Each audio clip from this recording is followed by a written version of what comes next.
3 years ago, I made a very expensive decision. After 20 years in the specialty coffee industry, I decided to go to graduate school for an MBA. My goal was to leave our industry, and I actually did for a short time. But international business strategy was helping me to view specialty coffee through a new lens. I was no longer struggling in the trenches with the competition and trying to keep up with someone else's transparency report. I was suddenly soaring at a less biased, bird's eye view, seeing how specialty coffee fits with global markets. And what I found, may be surprising to some, we are missing out on a lot of opportunities for innovation. In fact, when compared to other industries, we are living in the 1990s. Now, I am fully on board for 90s nostalgia. That's my era. Andrea, I am an elder millennial. I grew up in roller rinks, and I was devastated by the Milli Vanilli expose. But I don't want to live there anymore. We are living in an age of incredible technological advancements, but not a lot of us are taking advantage of the opportunity. It's like we're using an iPad as a cutting board, or a Kindle as a bookmark. There is so much more we could do with what we have. I believe that in order to make traction on the coffee price crisis, we need to solve our innovation crisis. And more specifically, we need to stop flirting with mass customization and start really exploring what this opportunity could mean for us. So what do I mean by mass customization? Basically, mass customization is if you take the flexibility and personalization of custom manufacturing and combine it with the low cost per unit and productivity and practicality of mass production. Basically, if mass production and custom manufacturing had a baby. And like having a baby, it can take on its parent's characteristics in varying degrees. I like to think of customization as really living on a spectrum. But before we explore that spectrum, let's first discuss something important. Why should you even care? Great question. There are a few concepts that can really point to the power of mass customization. And here's the first. On one side of a customer's buying experience, we have the joy and excitement of getting exactly what we want. And on the other side, we have the disappointment and frustration of not getting anything we wanted. And somewhere in the middle is what we call the customer sacrifice. That represents what our customers are willing to settle for. Now, if a product is more customized and the consumer is part of the decision-making and the design of the product, they're going to be sacrificing less naturally, which hopefully will lead to this, at least more of it, right? The next concept to keep in mind is the IKEA effect. When a consumer helps build something, they assign a higher value to it. The effort that was put in is so rewarding that the cheaply made furniture that falls apart when you move apartments is still looked at with love. And an even closer to home example is the founder who wants to sell their $2 million business for $10 million. They're biased towards the thing that they built. And the final one is the most important. Consumer willingness to pay and consumer loyalty both improve with mass customization. In an in-depth study of consumers' perception of mass customized products, it was found that 73% of respondents preferred a mass customized product. No, other way around. 73% of the respondents would pay a premium for a mass customized product, and 86% would prefer a mass customized product over a standard product. Those are big numbers. And what's the price premium that they'd be willing to pay? Almost 29%. Suddenly, your $18 bag of coffee becomes a $23 bag of coffee without having to change your cost of goods. So, now that we know why this is important, let's take a look at the 4 types of mass customization and what they look like in the marketplace. First, we have cosmetic customization. This is when you superficially change any part of the product to meet the needs of a specific customer, a wholesale partner, set of consumers, region, whatever. I think the first thing I think of with cosmetic is white labeling in coffee. So if I own a cafe and don't have the resources or interest to roast my own coffee, I can pay someone else who will do it for me, and they'll apply my branding to the bags. And an even closer to home example in the US is found at the grocery store. Name brand products and so-called generic products are often made at the same locations and the same factories using the same ingredients. And cosmetic customization can also mean changing the size, changing the quantity, the packaging, the messaging to suit these markets. And the next one has really gained traction in the market over the last decade or so it might be familiar. It's called collaborative customization. So think of products like Nike by You, where you can hop on their website and design your own unique pair of shoes. Since we were talking about the 90s, I chose the Air Max 90. So Nike has given me options for different colors and fabrics that I can change out to design these panels. But notice, it is a curated choice set. Nike is not allowing me to change the critical construction of the shoe, only some of the aesthetics and only with what they've selected. And when Nike started, this choice set was much smaller. It's definitely grown over time. This may sound like that could be frustrating for consumers, especially if they're like me and they really wanted these shoes to be entirely ghost green. But we're all kind of used to this on some level. We intuitively know that when we're baking a cake and we don't have all the ingredients, we can swap out certain ingredients within reason. I can replace the strawberries with sardines, but I can replace the strawberries with raspberries, but I can't replace them with sardines. Don't do that. It would taste terrible. Or I don't know, maybe you're into it. This is about customization, right? But notice the price premium. These beautifully designed shoes are priced 23% higher than plain old Air Max 90s. The next two may be a little less familiar, but they still have powerful potential. Adaptive customization is when the same product is sold every time, but it's then adapted by the user. So the product stays the same. Everything that's manufactured, I might create, if I'm a manufacturer, one single customizable product. And an example that I love is indoor lighting that is fully programmable. So if I have an indoor lighting company, I can sell my lighting fixtures to you. You can put it in your home, install it, and then program it to meet your needs. So in the morning, if you like low light as you're kind of coming online for your day, but in the evening, you want bright lights on your dinner table and some low light ambiance around the dinner table, great. You walk to your wall panel, you hit the button that has been programmed for exactly what you like. The next type of customization is called transparent customization, and it's basically where business analytics meets product development. The customer, it doesn't necessarily know or notice that the product is tailored to them. They just know it's the right thing.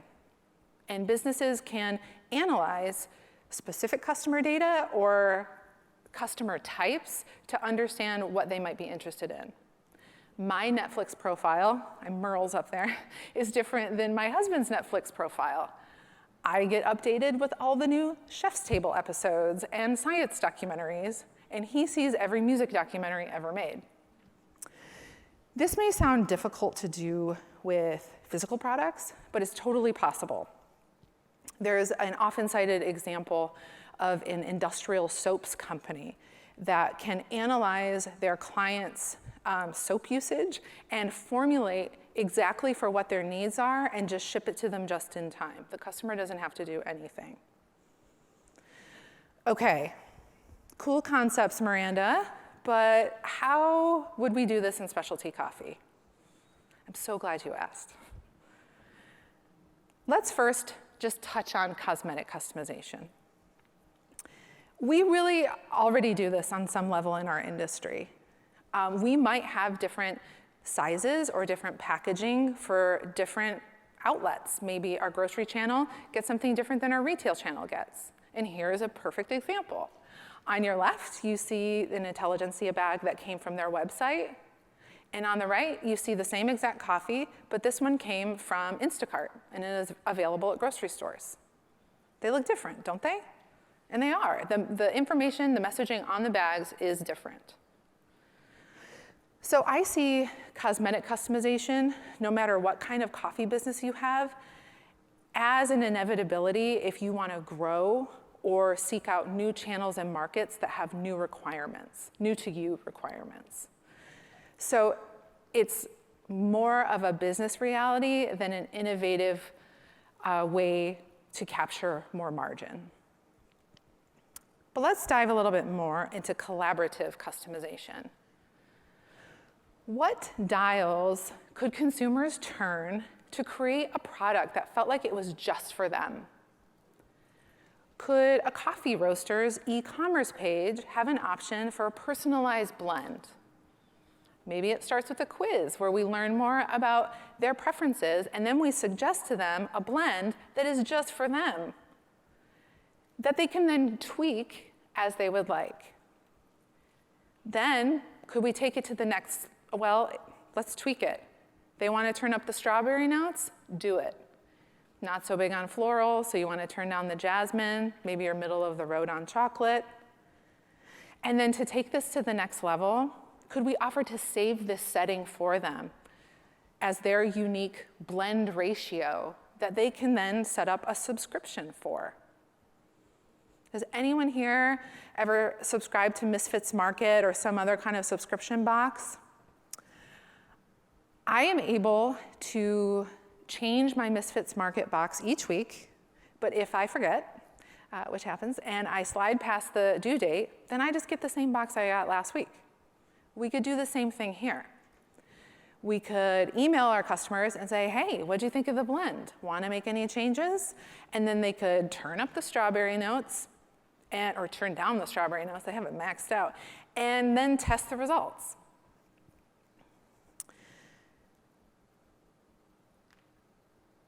This creates a powerful opportunity to allow the consumer to become a creator. But we are giving them guardrails so that they still feel safe. And I know this may sound complicated, and it could be, but I really believe that there are simple product design and operational approaches businesses could take to achieve this. Once the upfront effort is put in, this becomes a simple blending exercise using coffees you already have on hand. And those coffees that you already sell could keep cruising on your e-commerce page with this customized product selling it on the side at a 20-ish% premium. And think about the advantage this has over Nike. We are a consumable, and we are a part of our customers' everyday lives and often weekly purchasing habits. So if we are in their inbox every week and collaborating with them, that is an incredible opportunity for engagement. Okay, what about an adaptive customized product? Could consumers buy blending kits with suggestion cards that sort of act like recipe cards? Maybe we ship them separate bags of coffee with a cool jar for blending and maybe some storage containers. This would all look way cuter in real life. But maybe on those suggestion cards, we can say, hey, here are some reasons why you might want to add a little bit more of that natural Ethiopian coffee or that washed coffee from Honduras. The product stays the same, but the way you use it changes based on preferences, time of day, mood, brewing method, whatever. It kind of sounds like fun to me. We could even suggest that they brew these coffees individually, taste them side by side, just like we do, and figure out in what ways they see that they're different and what their own preferences are. And there's no reason that these forms of mass customization need to live in isolation.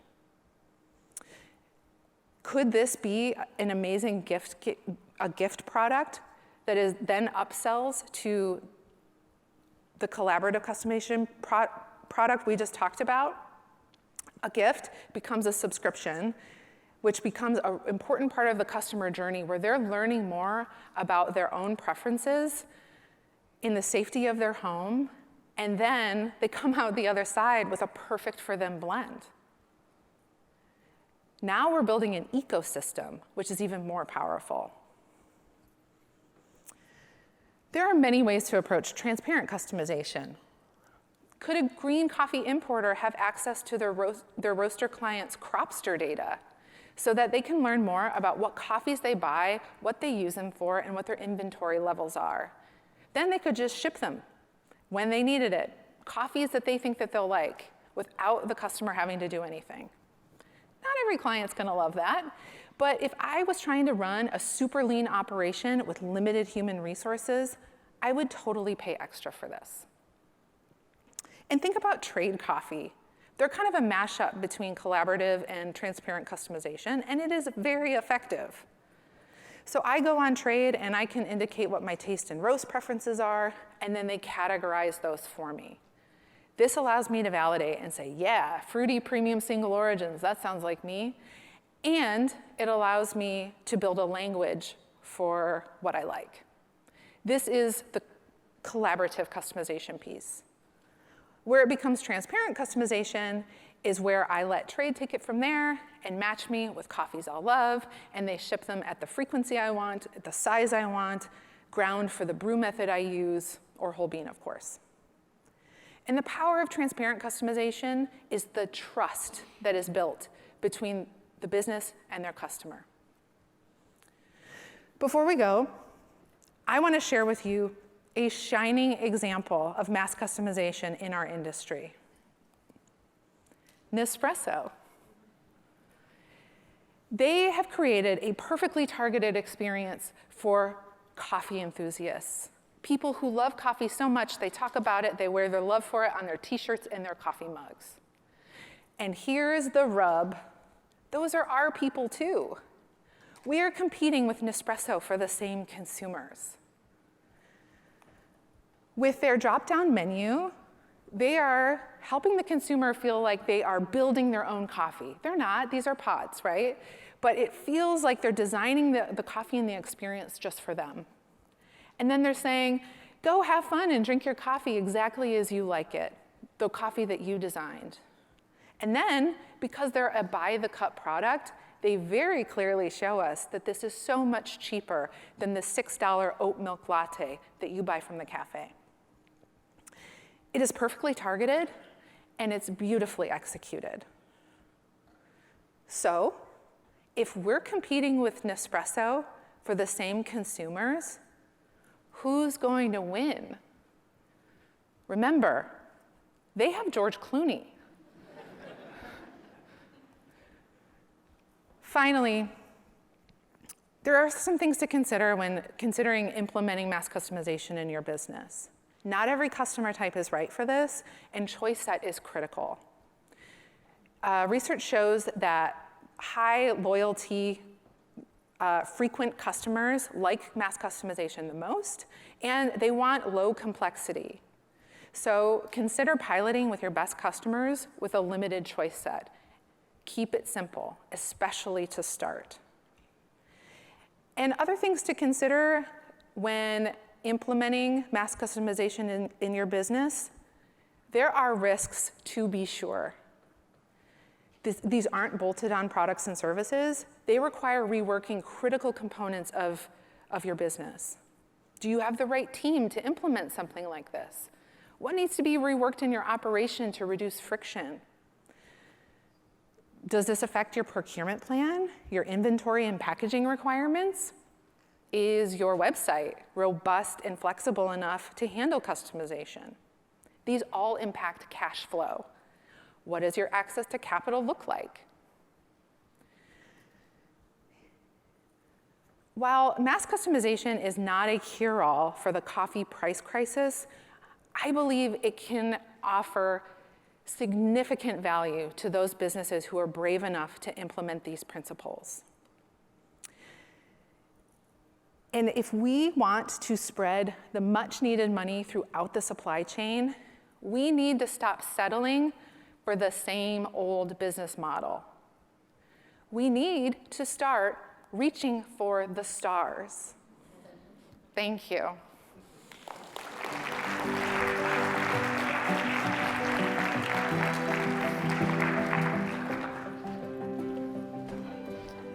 Great job. Thanks. Yeah, your slides were really fun. Love George Clooney slide. 3 of them. Love 3 George Clooney slides, even more than 1 George Clooney slide. You're welcome. So the first question, actually apropos of that, I was watching you and thinking about this, and I wondered, for some members of the audience, the Nespresso comparison might seem like, wait a second, that's not my understanding of specialty coffee, George Clooney notwithstanding.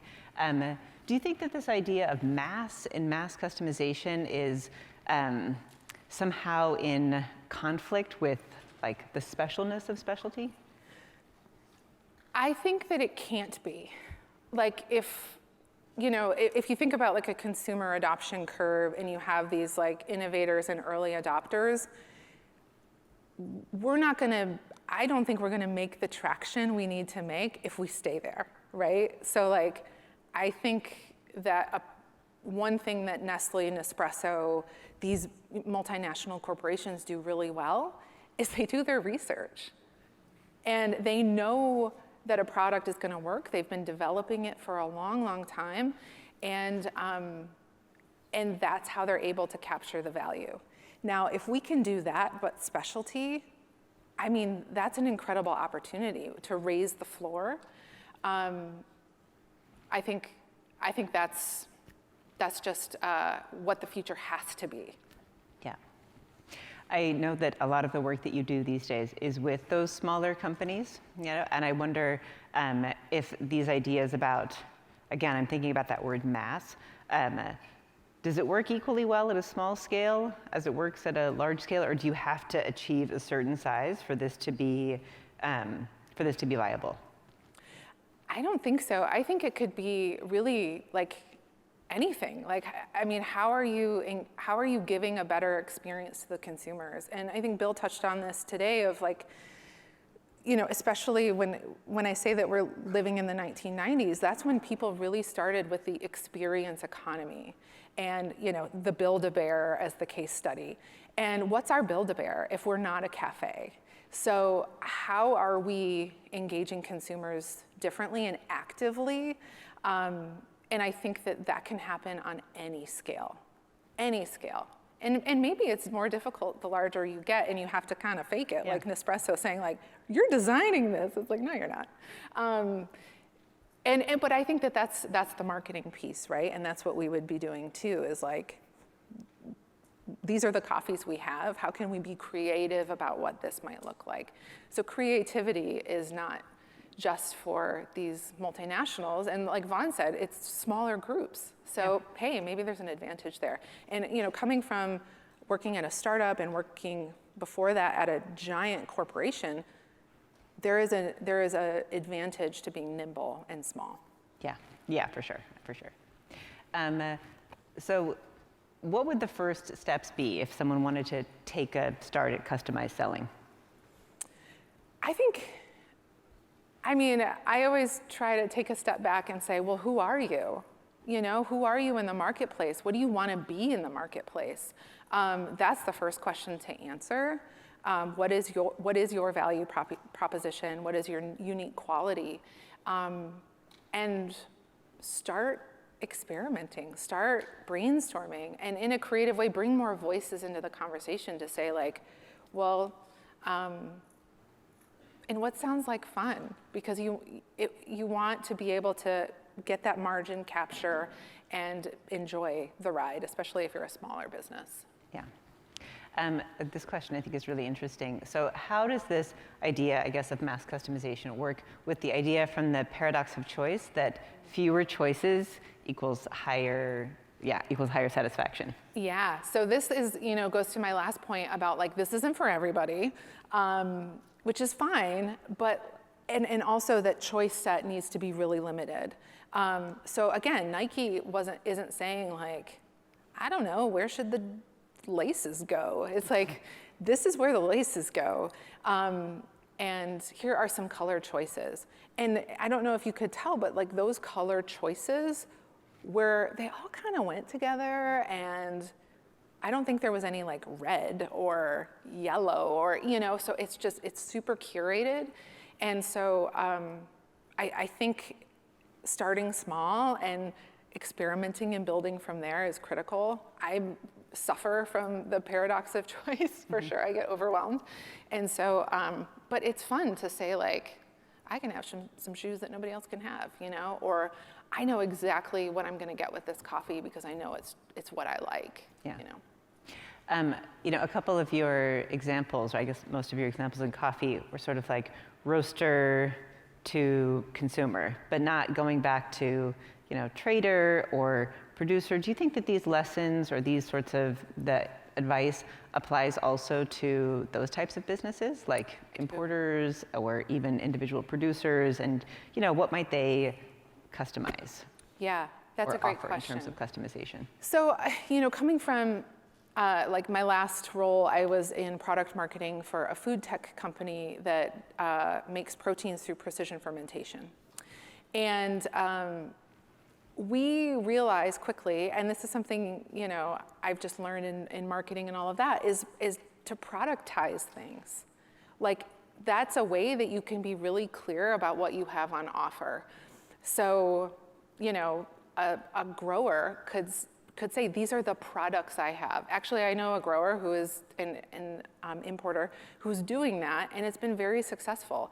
It allows them to be clear about what they're selling and identify it.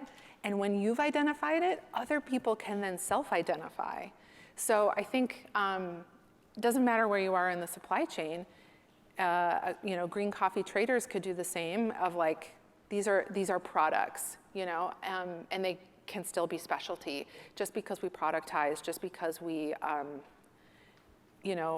maybe try to reflect the practices of an MNC doesn't mean we have to, engage in ugly practices or black magic or something.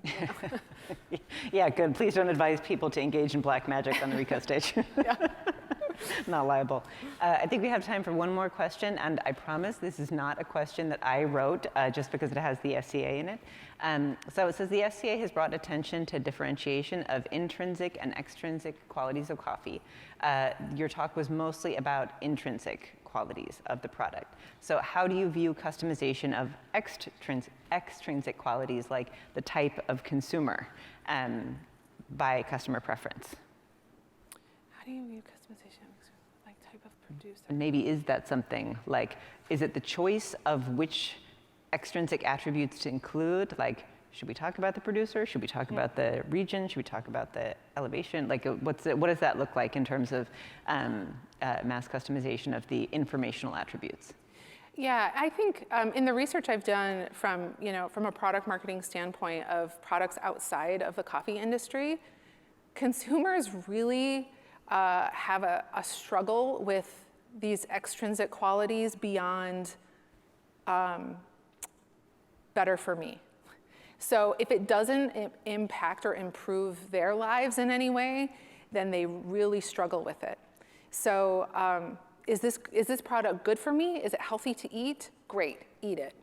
Does it bring me joy, like all the snacks? Yes, eat it. But as soon as we start bringing in these extrinsic qualities, there's a tension with a consumer. So I often actually suggest that people begin removing that information from bags in particular, if you're a coffee roaster, and start communicating those things in different ways so that there isn't any conflict of choice from a consumer perspective, and it's more of a way to become interested, because it also impacts autonomy of producers and permission and all of these issues that we talk about. So. That is a super interesting, thank you for that. It's a really interesting answer to end on, and I'm excited to talk more about it and hear more about it in our next talk. So thank you so much. Thanks, everyone.